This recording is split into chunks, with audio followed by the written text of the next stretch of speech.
दोस्तों, कांग्रेस का गालीबाज प्रवक्ताओं की अगर सूची बनाई जाए तो पवन खेड़ा टॉप 3 में आता है। पवन खेड़ा की कई सारी आपने वीडियोस देखी होंगी जिसमें पवन खेड़ा मोदी जी को खुलेआम गाली देता है। पवन खेड़ा में इतनी फ्रस्ट्रेशन है कि यह आदमी गाली देने से बाज नहीं आता, लेकिन पवन खेड़ा की इंसल्ट भी उतनी ही होती है। खास करके संबित पात्रा पवन खेड़ा की ऐसी बैंड बजाते हैं कि पवन खेड़ा बोलने लायक नहीं रहता। पवन खेड़ा के पास लॉजिक की कमी है, इसीलिए वो गाली देने पर उतर आता है। तो आज मैं ऐसी वीडियोस लाया हूँ जहाँ पे पवन खेड़ा की बेइज्जती हो रही है, तो वीडियो के एंड तक जरूर देखना। जय हिंद। बंटा धार कर दिया, ऐसा जीरो निकला ये आपका हीरो, इसलिए आप जीरो के विषय में भैया आप तो पहले आप पहले कांग्रेस का तो कल्याण करो, राहुल गांधी को अध्यक्ष तो बनाओ, पूरे देश की चिंता बाद में करना।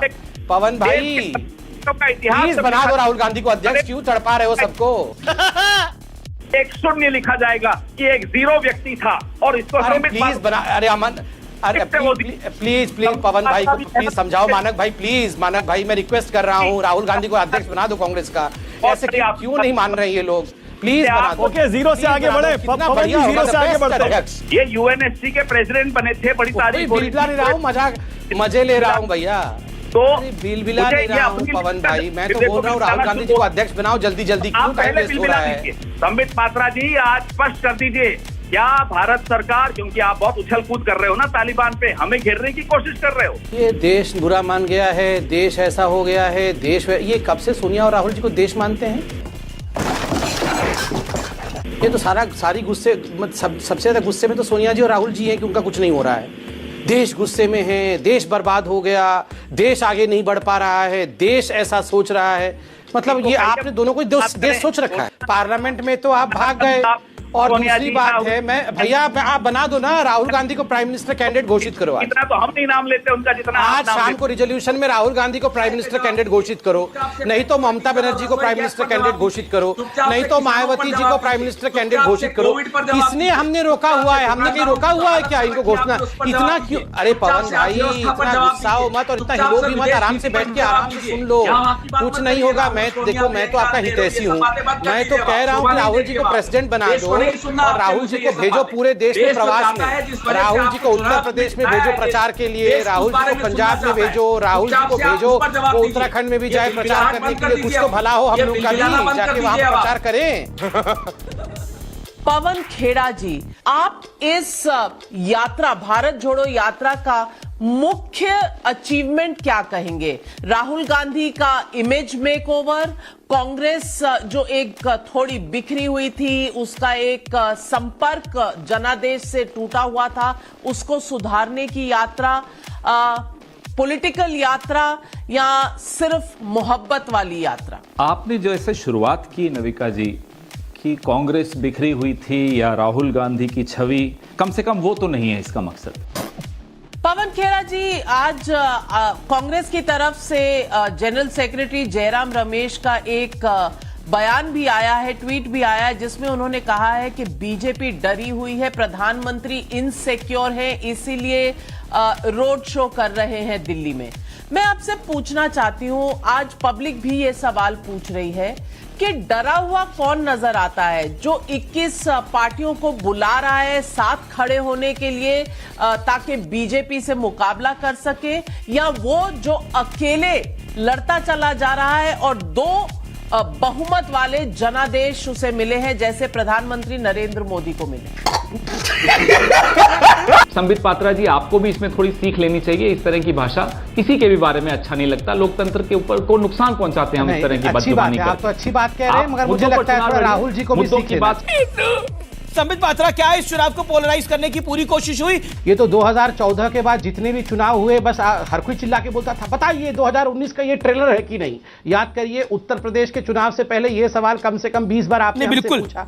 325 सीट आ गई, फिर त्रिपुरा नहीं ये पूछा था मुझसे, आप हर दिन शाम को पूछते थे बताइए। मैं ये पूछ रहा हूं कि देखिए, हर चुनाव महत्वपूर्ण होता है, मगर मैं इतना कहना चाहता हूं, जो अभी आदरणीय शेष नारायण जी ने कहा कि हर कोई घेर के जो मोदी जी को मारने की कोशिश कर रहा है, ऐसे नहीं है। मैं उनके बात से सहमत हूं, ये तो आपस में एक दूसरे को मार रहे हैं। आप क्रोनोलॉजी समझ लीजिए। नहीं कहा उन्होंने। नहीं, क्या कहा? उन्होंने ये उन्होंने कहा कि कि बीजेपी के भी ये- उतने ही घटक दल है। बिल्कुल ऐसा नहीं कहा शेष नारायण जी ने। आप सुन लीजिए, आप बीच में क्यों बोल रहे हैं? आपके बीच में करिए और क्यों सामने बैठे हैं। आप बीच में क्यों बोल नहीं, आप रहे गलत हैं? बोल मैं रहे तो हैं। आपके शेष बीच में नहीं बोल रहा था। ऐसा नहीं है कि मोदी अरे जी मैं को गलत कोई नहीं बोल रहा हूँ। घेर कर मार शेष नारायण जी, शेष जी सामने अरे बैठे हैं, भैया, कम से कम उनके वही नाम तो पे मैं झूठ बोल मत रहा बोलो हूँ भाई।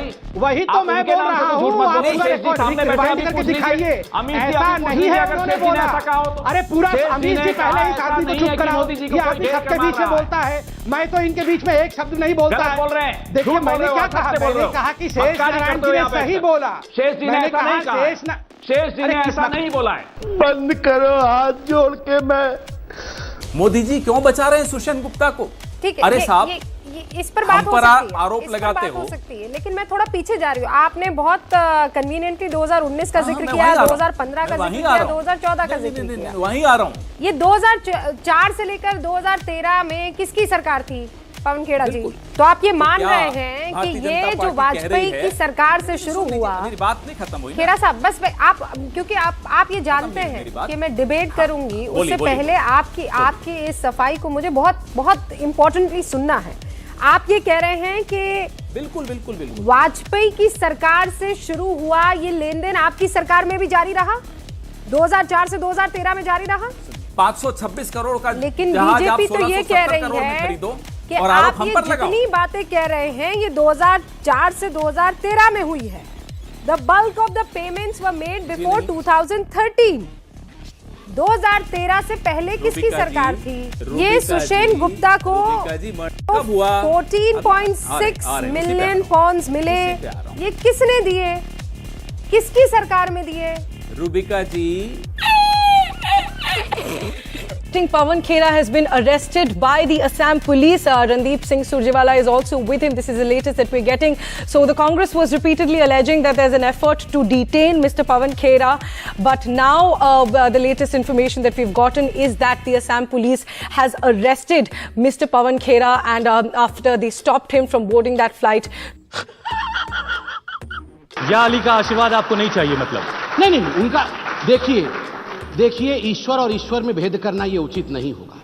इन्होंने बंद कमरे में कहा हमें केवल 90% मुसलमानों का वोट चाहिए। खेड़ा साहब। ये हक- और हमसे तो निपट लेंगे बाद में, हमें निपटा देंगे।